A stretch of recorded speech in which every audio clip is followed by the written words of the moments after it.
العظيم رب اشرح لي صدري ويسر لي أمري واحلل عقدة من لساني يفقهوا قولي أعوذ بالله من الشيطان اللعين الرجيم بسم الله الرحمن الرحيم الحمد لله رب العالمين والصلاة والسلام على أشرف الأنبياء والمرسلين سيدنا ونبينا وشفيع ذنوبنا وطبيب قلوبنا ومولانا أبي القاسم محمد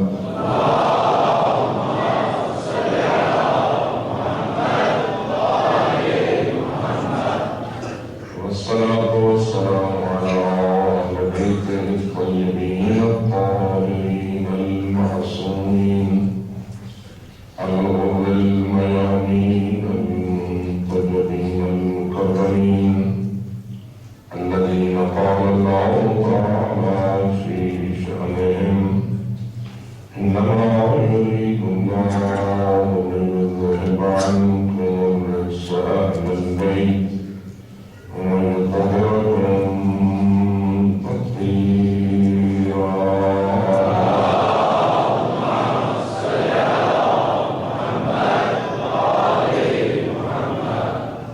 ورحمة الله على أحبابهم وأصحابهم وشيعتهم ومواليهم أجمعين ولعنة الله على أعدائهم وقاتليهم وظالميهم ملعونين من يوم إلى أبد الآبدين. أما بعد فقد قال الله تبارك وتعالى في كتابه المبين وخطابه المتين. بسم الله الرحمن الرحيم. لقد من الله على المؤمنين إذ بعث فيهم رسولا من أنفسهم يتلو عليهم آياته ويزكيهم ويعلمهم الكتاب والحكمة وإن كانوا من قبل لفي ضلال مبين.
آگے بڑھانا ہے، ان سب کو بھی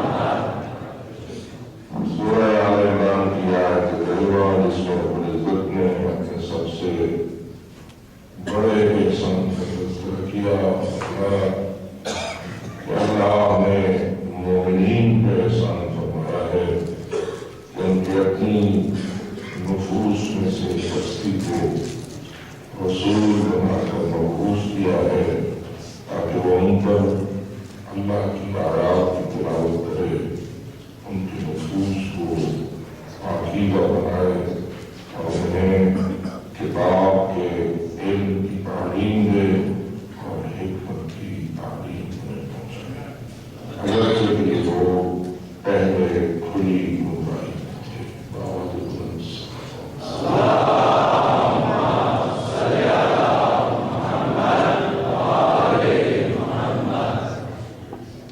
یہ عرض کرنے کی سعادت حاصل ہوئی کہ اللہ کے ان انعامات میں سے جنہیں گننا ناممکن ہے اور جن کی تعداد شماری نہ فقط ایک انسان بلکہ اس زمین پر بسنے والے تمام انسانوں کے بس سے باہر ہے، اور اس لیے احسانات شمار کرنا یہ کوئی اچھی کوشش نہیں ہے۔ احسانات کی حقیقتوں کو سمجھنا اور ان کا شکریہ ادا کرنے کی کوشش کرنا یہ مطلوب ہوتا ہے۔ وعدہ الہی ہے لئن شکرتم لأزیدنکم ولئن کفرتم ان عذابی لشدید۔ اگر تم میری نعمتوں کا شکریہ ادا کرو گے تو میں وعدہ کرتا ہوں کہ میں اپنی ان نعمتوں میں اضافہ کروں گا۔ وَلَئِن كَفَرْتُمْ، اور اگر تم ناشکر بنو گے، کفران نعمت کرو گے، تو ان عذابی لشدید، یاد رکھو کہ میرا عذاب کوئی معمولی عذاب نہیں ہوتا بلکہ میرا عذاب سخت عذاب ہوتا ہے۔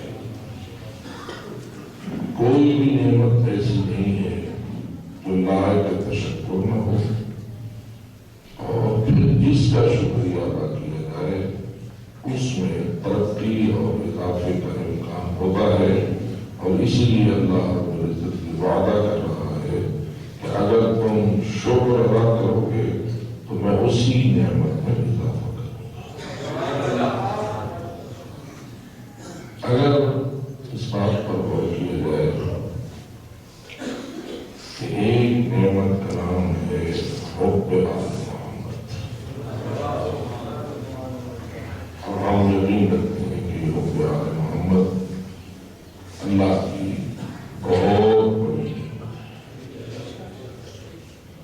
مثلاً جس کو نصیب ہوئی ہے اس سے میں اپیل کرتا ہوں کہ وہ اس نعمت کے تشکر کے قصد سے آواز بلند سنائے۔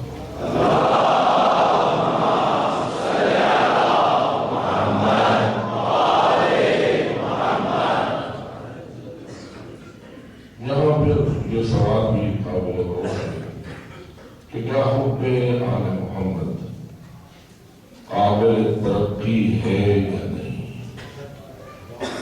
کیا حب آل محمد میں اضافہ ہو سکتا ہے، یا یہ ایک ایسی چیز ہے کہ بس جب حاصل ہو جاتی ہے تو ایک مقام پہ رکی رہتی ہے اور اس میں نہ کوئی کمی ہو سکتی ہے اور نہ کوئی اضافہ ہو سکتا ہے؟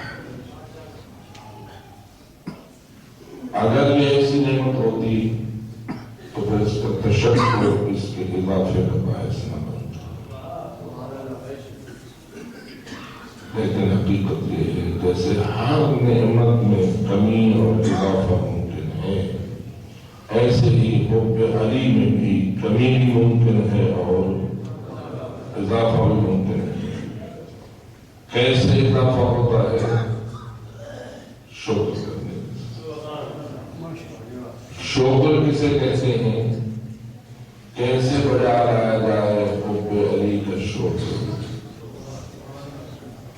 ایک تو ہمارا یہاں بڑا سادہ اور آسان سا طریقہ ہے کہ کہو شکرن للہ، زبان سے کہو شکرن للہ، اور ہے کہ یہ زبان سے بھی شکرن للہ کہنا اس کو تشکر سے خالی نہیں سمجھا جا سکتا، یقیناً یہ شکر الہی ہے، لیکن کیا ہو سکتا ہے کہ زبان سے شکر ادا کرنا بارگاہ الہی میں شکر شمار نہ ہو؟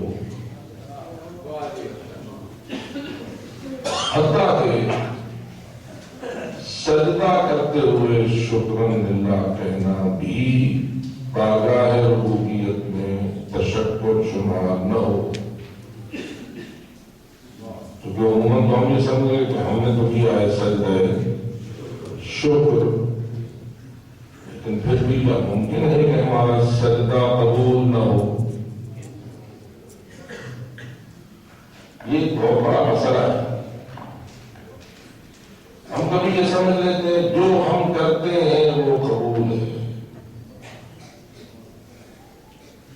لیکن آئیے قرآن مجید کے انسانی نسل کی پہلی نسل کی ہدایت کے واقعے کی طرف توجہ.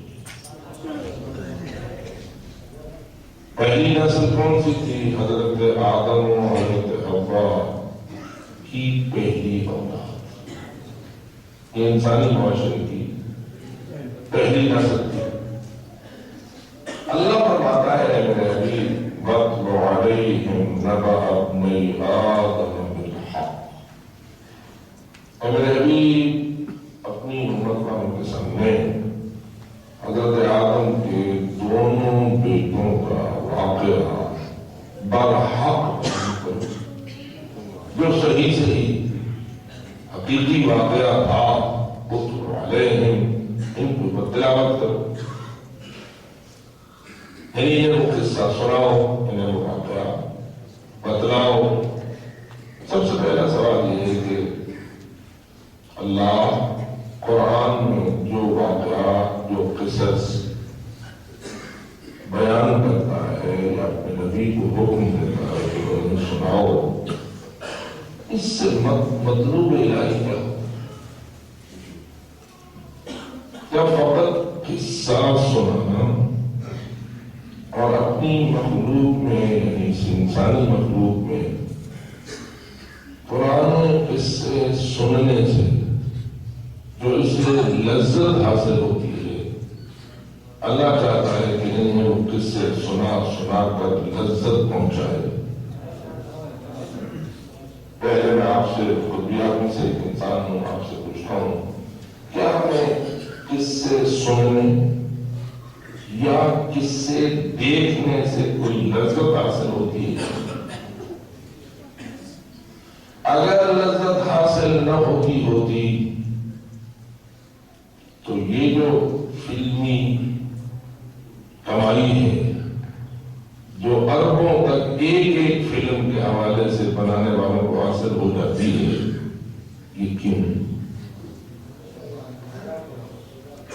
ہم بشر کی حیثیت سے ایک جھوٹی سی کہانی، جھوٹا سا قصہ جو کسی کی اپنی ذہنی تخلیق ہوتی ہے، وہ اس کو پہلے لکھتا ہے، اس کو پھر بعض اداکاروں کے ذریعہ عملی ڈرامہ بناتا ہے، اس کی فلم تیار ہو جاتی ہے. اب وہ پیش کیا جاتا ہے. بتائیے کتنی کمائی ہوتی ہے اس ایک فلم پر؟ وہ خرچ کیوں کرتا ہے؟ اس سے کئی گنا زیادہ کمائی کیوں ہوتی ہے؟ اگر ہمارے اندر ایسے قصوں کو دیکھنے سے کوئی لذت والی بات نہ ہوتی، ہم کبھی اس پہ خرچ کرنے کے لیے تیار. چھوٹے سے بچے کو بھی دیکھ لیجیے، کہتے ہیں کہ نانی بچوں کو سناتی ہے کہانی، سچی اور جھوٹی، بچوں کو اس میں کوئی لذت آتی ہے. اور پھر وہ نانی کا دامن پکڑ کے کہتے ہیں نانی سناؤ کہانی، ہمیں تو تب نیند آئے گی جب تم ہمیں کہانی سناؤ گی.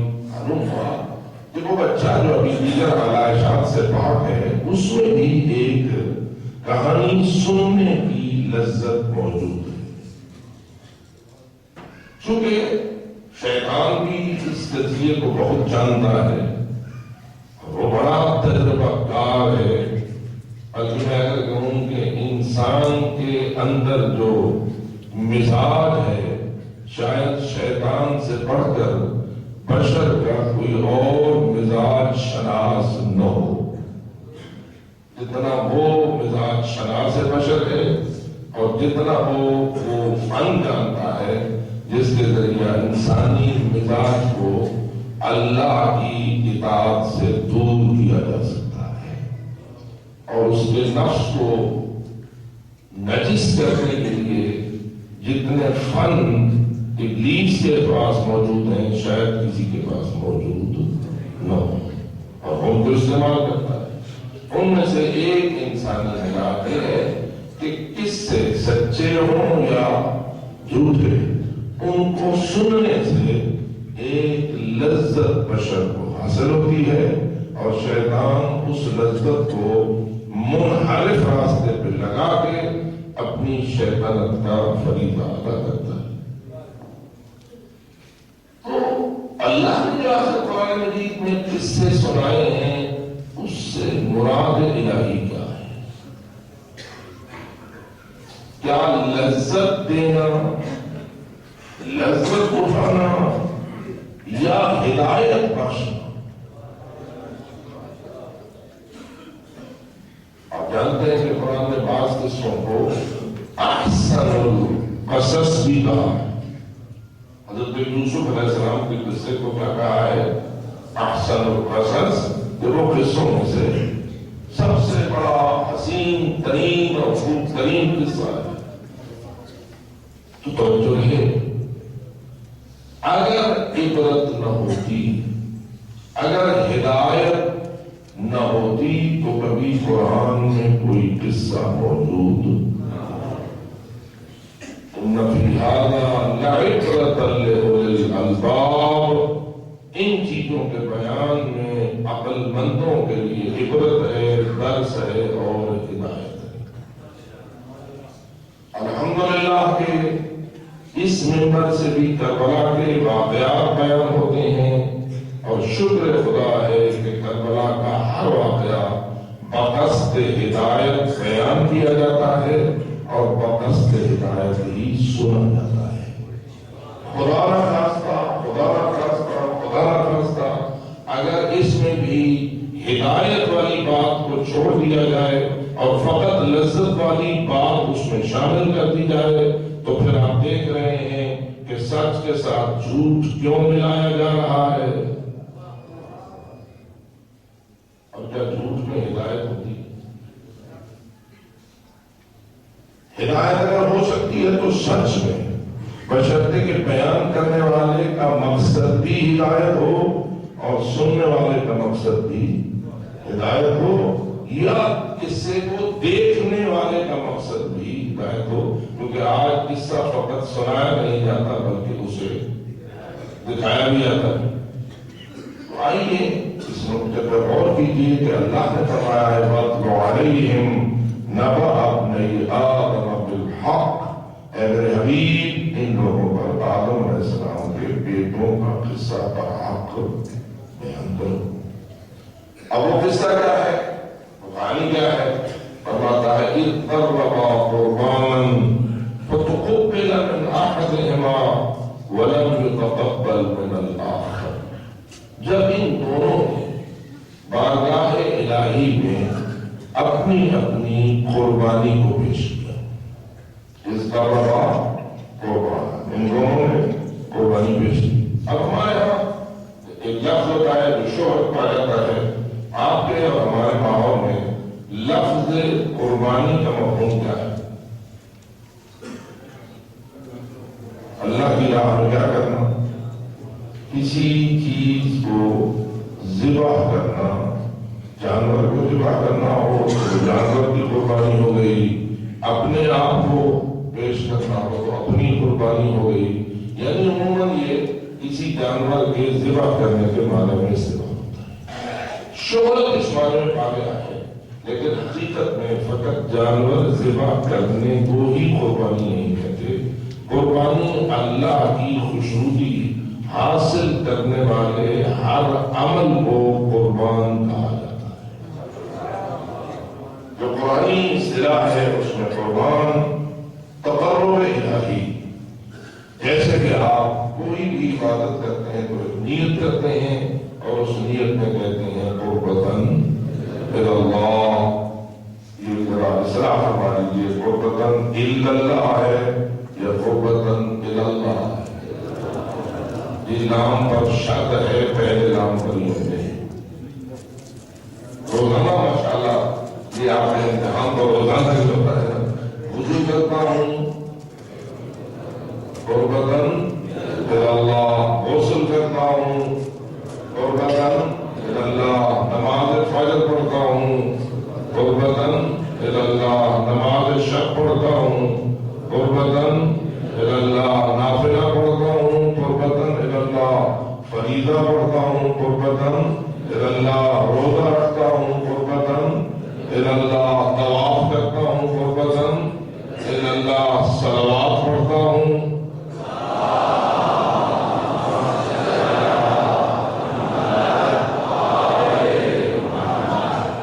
یہ سب وہ امور ہیں، فقہاء نے لکھا ہے ہر وہ عمل خیر جس میں نیت تقرب ضروری ہو وہ عبادت ہوتا ہے۔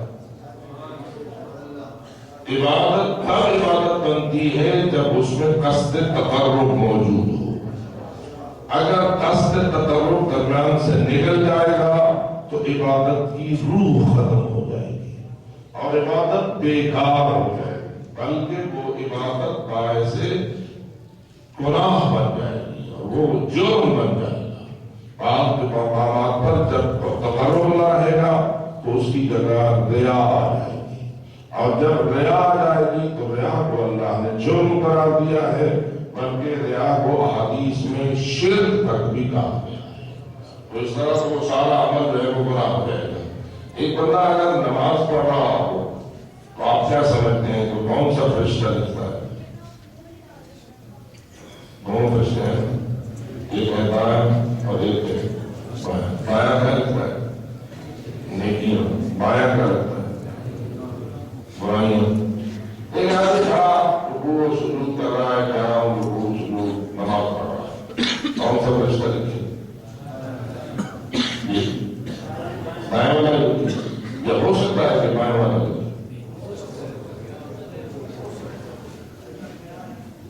تھوڑا سا تنگ کرتا ہوں آپ کو، اور میں نے کل بھی کہا تھا کہ سوال اس لیے کرتا ہوں تاکہ آپ کو کچھ تفکر پر مجبور کروں۔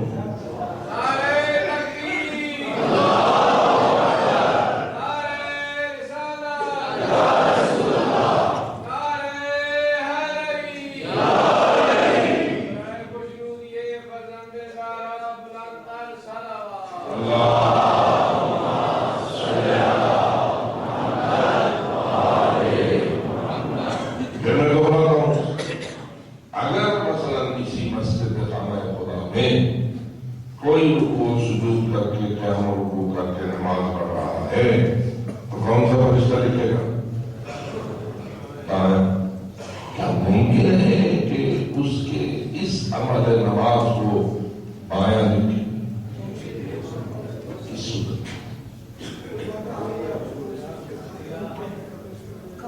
تو معلوم ہوا کہ ہیں کوئی ایسے اسباب بھی کہ جو نماز کو بجائے نیکی کے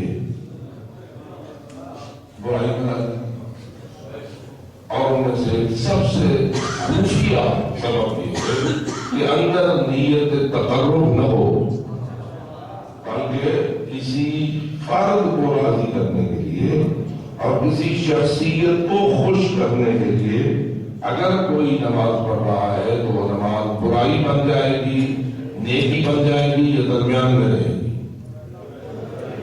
جی اچھا، اگر نماز بیچاری برائی بن سکتی ہے تو مجلس وہاں تو بڑا مشکل ہے۔ کوئی بات ہے، کیا ہو سکتا ہے کہ میں جو مجلس پڑھ رہا ہوں یہ نیکی لکھنے والا فرشتہ نہ لکھے، اس کو برائی والا لکھے؟ ممکن ہے؟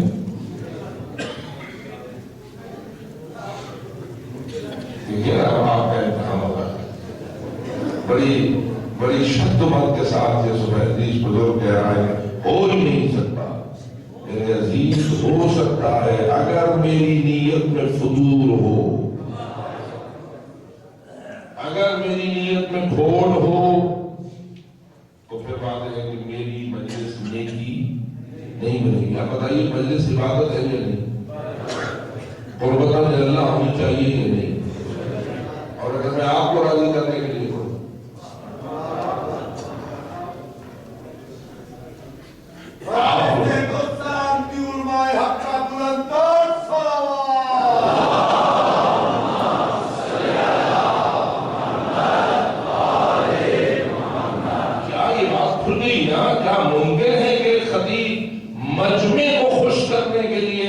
مجلس پڑھے نہ رب کو خوش کرنے کے لیے.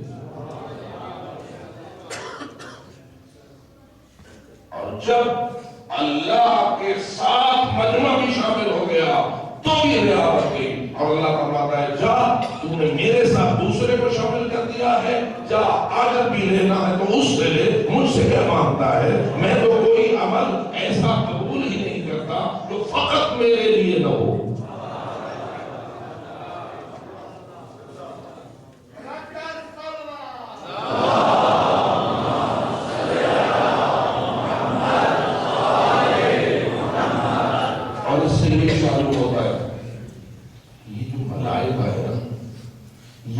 ظاہر بین نہیں ہے,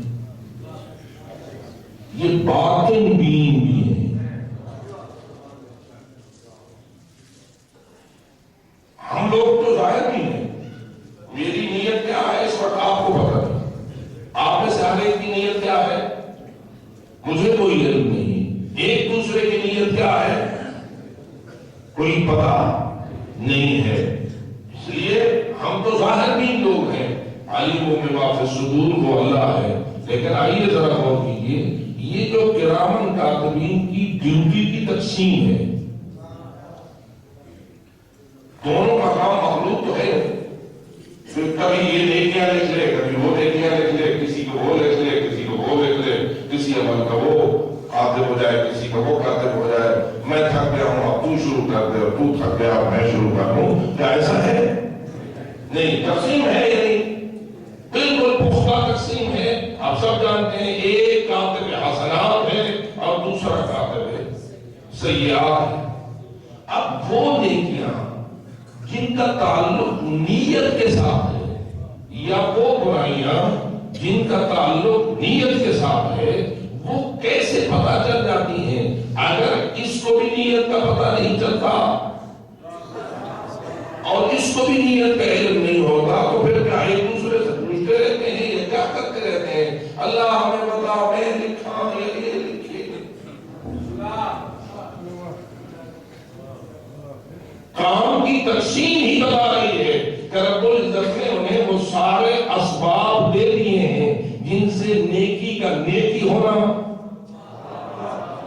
اور برائی کا برائی ہونا معلوم ہوتا ہے. بعد میں اس کو یوں تعبیر کیا گیا ہے, جب نیت نیک ہوتی ہے تو ایک خوشبو نکلتی ہے, جب نیت بری ہوتی ہے تو ایک بدبو خارج ہوتی ہے. اور ہر فرشتہ اپنی اپنی خوشبو کو بھی جانتا ہے اور بدبو کو بھی سمجھتا ہے. بس اس طرح میرے عزیزان گرامی قدر, ان کو آپ کی نیت سے بھی آگاہی حاصل ہو جاتی ہے. اس لیے یہ نہ سمجھ کہ جو میری مرضی آئے میں اس سے کروا لوں گا, نہ. اگر یہ اتنے امین نہ ہوتے تو اللہ ان کی کتابت کو اپنی طرف منسوب نہ کرتا. کیا سورہ یاسین میں یہ نہیں کہا گیا اِنَّا نَحْنُ نُحْيِي الْمَوْتَى وَنَكْتُبُ مَا قَدَّمُوا وَآثَارَهُمْ وَكُلَّ شَيْءٍ أَحْصَيْنَاهُ فِي امام مبین. ہم مردوں کو زندہ کرتے ہیں اور ہم لکھتے ہیں. جو انہوں نے اپنا آگے بھیجا ہے یا پیچھے چھوڑا ہے, ہم ان کے ہر عمل کو لکھتے ہیں. لکھتے فرشتے ہیں, اللہ کہتے ہیں کہ ہم لکھتے ہیں. معلوم ہوا اتنا اعتماد ہے, اتنا وثوق اور بھروسہ ہے ملائکہ پر کہ ایک حرف بھی وہ غلط لکھنے والے نہیں ہیں اور غلط ریکارڈ بنانے والے نہیں ہیں. اور پھر کتنی باریک بینی سے ریکارڈ بناتے ہیں کہ اللہ فرماتا ہے من يعمل مثقال ذرة خيرا يره ومن يعمل مثقال ذرة شرا يره. ذرے کے وزن کے برابر خیر کا عمل بھی اگر کیا ہوگا سامنے آئے گا. اگر ذرے کے وزن برابر شر والا عمل کیا ہوگا، برائی کی ہوگی، تو وہ بھی سامنے آئے گا. معلوم ہوا ریکارڈ فقط فائلنگ سسٹم نہیں ہے، بلکہ آج کا کمپیوٹر بھی اتنا ترقی یافتہ نہیں ہے، کیمرہ بھی اتنا ترقی یافتہ نہیں ہے جتنا ان کا ریکارڈ. اس لیے کہ آپ کے مووی کیمرے تو ظاہر کو ریکارڈ کرتے ہیں، باطن کو ریکارڈ نہیں کر سکتے. آگے کو ریکارڈ کرتے ہیں، پیچھے کو ریکارڈ نہیں کر سکتے. پردے کے باہر جو ہوتا ہے اس کو ریکارڈ کر سکتے ہیں، پردے کے اندر جو چھپا ہوا ہے اس کو ریکارڈ نہیں کر سکتے. نور اور روشنی میں جو ہو رہا ہوتا ہے اس کو ریکارڈ کرتے ہیں، اندھیرے میں جو ہو اس کو یہ کیمرے ریکارڈ نہیں کر سکتے. پتہ نہیں اللہ نے کتنے ترقی یافتہ قسم کے کیمرے ان کو دے رکھے ہیں. بہرحال ایک ایسا مضبوط اور محفوظ سسٹم اللہ نے بنا رکھا ہے کہ جن کا اختیار ان ملائکہ کو دے رکھا ہے، اور وہ کبھی بھی کوئی غلطی نہیں کرتے.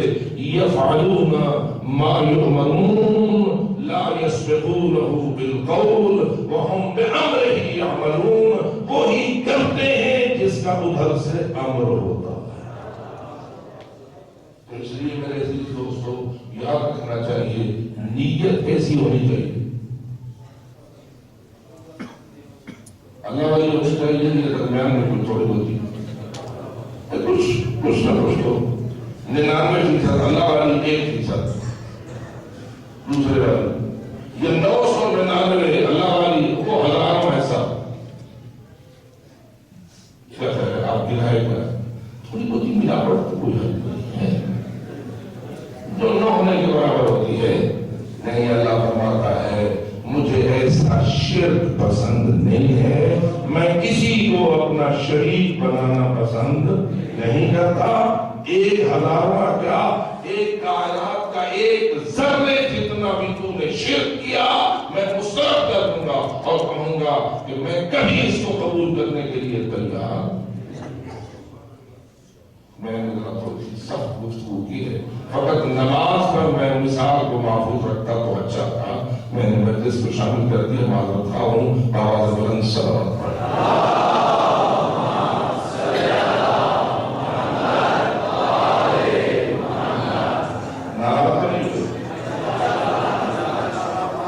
کیونکہ مومن کا جو ہوتا ہے نا آپ جینا وہ بڑا عجیب ہوتا ہے، کہیں ٹھیس نہ لگ جائے. آپ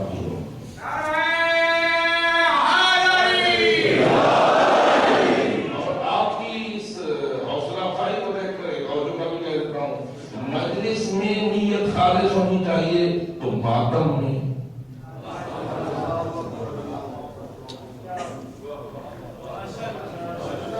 ماتم بھی عبادت الہی ہے یا نہیں؟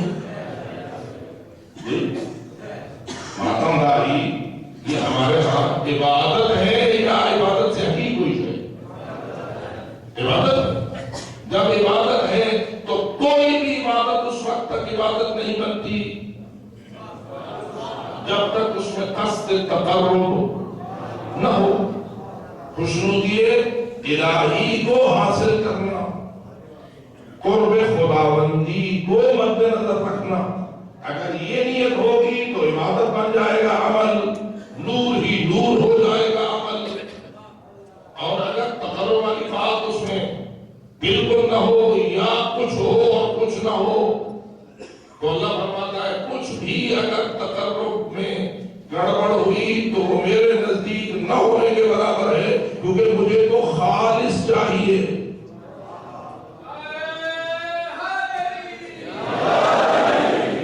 بازار میں جتنا سونا بکتا ہے 100% خالص ہوتا ہے. سچی بات بتائیں، 100% خالص ہوتا ہے نہیں ہوتا. پھر بھی عورتیں بطور حکمہ اسے قبول کر لیتی ہیں، شادیاں ہو جاتی ہیں جی۔ اب بتائیے چھوٹا ہونے کے باوجود ایکسپٹ کر لیا جاتا ہے، کاروبار چل جاتا ہے، پیسے بھی دے دیے جاتے ہیں، خرید و فروخت ہوتی ہے، سب کچھ ہوتا ہے۔ آپ کے ماحول میں اگر سے کہ اہمیت تو خالص ہونے کو دی جاتی ہے، چاہتا ہر کوئی ہے کہ خالص ہو، لیکن اگر پتا بھی ہو کہ اس میں تھوڑی زیادہ ملاوٹ ہے پھر بھی کام چل جاتا ہے اور قبول ہو جاتا ہے۔ بتائیے اللہ کو کیسی عبادت چاہیے؟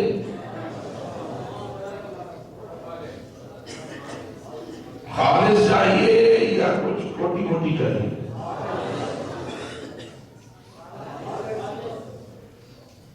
اول الدین معرفت وکمال معرفته التصدیق وکمال التصدیق به توحید وکمال التوحید الاخلاص اللہ۔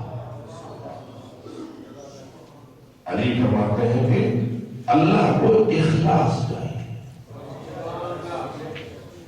یہ دعا عبادت کے طور پر ہمارے طلبہ کا معروف ہوئی اور ہمارے بہت سارے اجتماعات میں بھی پڑھی جاتی رہی، اور آپ میں بھی بہت سارے اب سفیدیش ہوں گے جو اپنی جوانی کے زمانے میں بھی دعا عبادت پڑھتے تھے۔ لا الہ الا اللہ وحدہ لا شریک لہ الہ واحد ونحن لہ مسلمون لا الہ الا اللہ ولا نعبد الا ایاہ۔ آگے پڑھیے بڑی بھول نہ جائے کہ مخلصین لہ الدین، اس کے لیے دین کیسا ہو؟